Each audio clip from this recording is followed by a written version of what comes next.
Lana, what's going on? Hi, how are you, Dr. John? We are rocking and rolling. How are you? I'm doing good, thank you. I'm a huge fan of yours, and I'm so thankful to be on the show. Hey, thank you so much for calling, and thank you for being fan number 4. This is pretty cool. So what's up? How can I help? Okay, my question is, how do I tell my husband I'm not okay with his drinking, even if he's not aggressive or mean, and according to him, bills are getting paid. So everything seems okay, but I'm not okay with him drinking. What are you not okay with? Not okay with him drinking. He's an alcoholic. Yeah, that was a bad. I asked that question dumb. What are the things about his drinking you're not okay with? He is a functional alcoholic, and he admits that. So Okay. he drinks a lot. It's 3 to 5 times a week. And I really tried every method. I tried being okay with it. I really did. Hold on, let me back up. Paint me a Uh-huh. picture of the husband that you would like to see versus the one you have. Okay, so I kind of have both of them in one person. Okay. So when he drinks, he comes home. We might fight a little bit, and he's like, "Oh, I just had a beer, no big deal." Mm-hmm. I'm just tired, and he just lays. He just not very functional. He just lays. He sleeps a lot. How many drinks a day does he have? A day. If it's a weekend, it's gonna be a few at least. He can get drunk. I don't know. He doesn't really drink in front of me. He hides it kind of because he knows I don't like it. But to call somebody an alcoholic, that means they are drinking to excess to the point that it impairs their life. And so, how much is he having? 4 or 5, 6, 10 drinks a day? Is he just grabbing a beer after work every day? Like, where is he? I think he's more like a beer, grabbing a beer after work. But then the weekend he gets drunk. Okay. Almost every weekend. Okay. And he says he calls himself an alcoholic. Okay. Sometimes there hasn't been a week that he didn't drink. Okay. So having a beer after work, I would not classify somebody as an alcoholic that way. Mm-hmm. If they are getting wasted 3 or 4 or 5 times a week, they are unable to complete normal life tasks. If it's getting in the way, if it's spending money that you guys don't have, if it is. Oh yeah, that's that. That's spending money we don't have. Okay. That's barely making ends meet. That's saying I'm working on it. It's gonna get better. Mm-hmm. It's hiding beers from me. Yeah. He doesn't tell me how much he had. Lana, Definitely that. does he have? You called about him, and he's not on the phone. So the only person I can talk about is you. Okay. Yes. What is he hiding from? I don't know. Oh, Lana, do you like him? I do. I love him. You love him? But you love him? Yes. I love a lot of people. I don't like him. Do you like him? When he drinks, I'm starting to not like him. Okay, but you say he drinks every day. Yeah. And I wonder if y'all have done a dance long enough to where you don't like him most days. And when he's not at work and he's going to be around you all weekend, he knows one way to disappear. In broad daylight. This is tough. This is hard. Ooh. Now listen, I in no way, shape, form, or fashion am I excusing him getting drunk all the time. Yeah. I'm never gonna say that it's your fault that he's an alcoholic. You haven't convinced me that he is an alcoholic. Sounds like he drinks a lot. But more than that, it sounds like y'all are living 2 parallel lives stuck in the same house. You're talking to me like people talk about their annoying roommate. Because I think it's at the point where I'm annoyed with it. I really try to be okay with okay, he just drinks. Mm-hmm. But his health is in jeopardy. His liver is failing. He has a really fatty liver, and every time he goes to that doctor, they keep talking to him about it. And it scares me. Honestly, sometimes I feel like I'm going to wake up and he's going to be dead next to me. And that really scares me. And I'm not okay. Okay, so how do you, Lana, how do you tell him that? Okay, My guess, hold on. My guess is, I'll cut to the chase here. My guess is that you are just more vulnerable with me just now. I'm scared I'm going to wake up and he's going to be dead. And he is big, and he's got health problems, and he smells sometimes, but I love him, and I'm terrified he's going to wake up dead. I feel like you are just more vulnerable with me than you've been with him in a long time. Is that true? It's true. I tried telling him, but it kind of brings the fight every time. He just wants me to be normal with this. And when I try to open up, I can't. Honestly, when he drinks, I just instantly close up. It's like I get in my bubble in my head. Yeah. I'm not okay with it.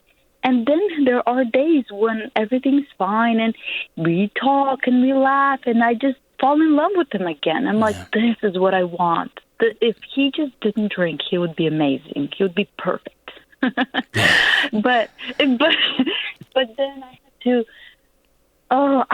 We have a 2-year-old, and I don't want her to grow in this environment, honestly. How old are you? I really don't. I'm 29. How old is he? He's 35. 35. Okay. So here's a couple of things that you can do. And at this point, you're going to have to, you're quickly running up on what I would call your or what moment.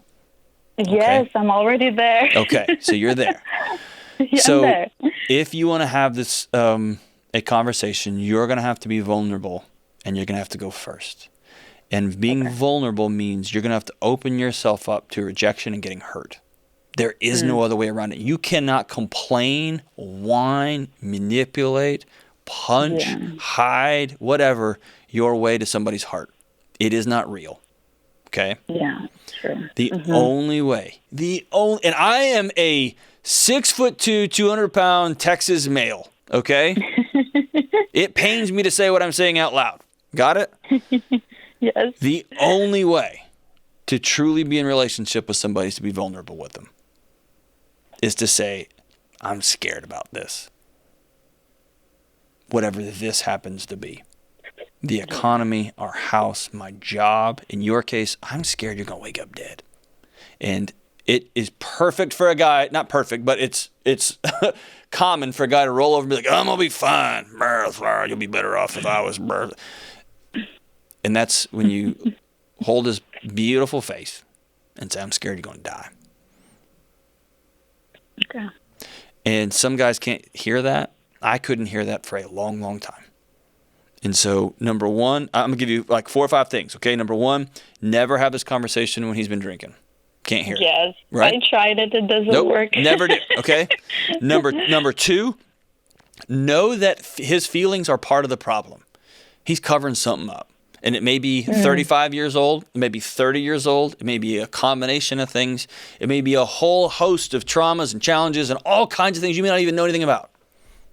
Yeah. He may look at that little 2-year-old and just think, I remember how my dad was, my mom was, my granddad was. I'm never going to live whatever shame cycle he's in.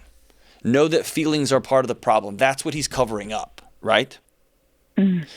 So when you go after him and his quote-unquote feelings with your feelings, know that you are bringing a gun to a knife fight. That's the scary thing, okay? Right. Try not to have blow-ups. If you feel a fight coming on, back out and say it out loud. I'm not going to fight with you. I love you, and I'm scared for you, but I'm not going to fight with you. Not today. Okay? And I think he, can I go ahead.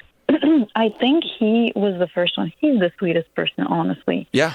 He was the first one to say, okay, I'm not going to argue with you. I'm not going to he was the first one to say, and when the fight is coming, he's the first one to not fight. I want to just be like, okay, now that, it's now that I'm bothered by it, let me tell you, Yeah. And here's what your addiction is to being right. No. Your addiction is to winning. My addiction. Well, he says, I have problems too. He tells me, well, you have problems too, and I'm not going to give up on you, but you want to give up on me because last fight we had, I said, I might leave. Honestly, I'm at the point where either you go to rehab or I'm going to leave, and he doesn't want to hear that. So that response of, oh, you're going to give up on me? You're bailing on me? That's a manipulative gaslighting response, okay? So don't fall for that, all right? And at the same time,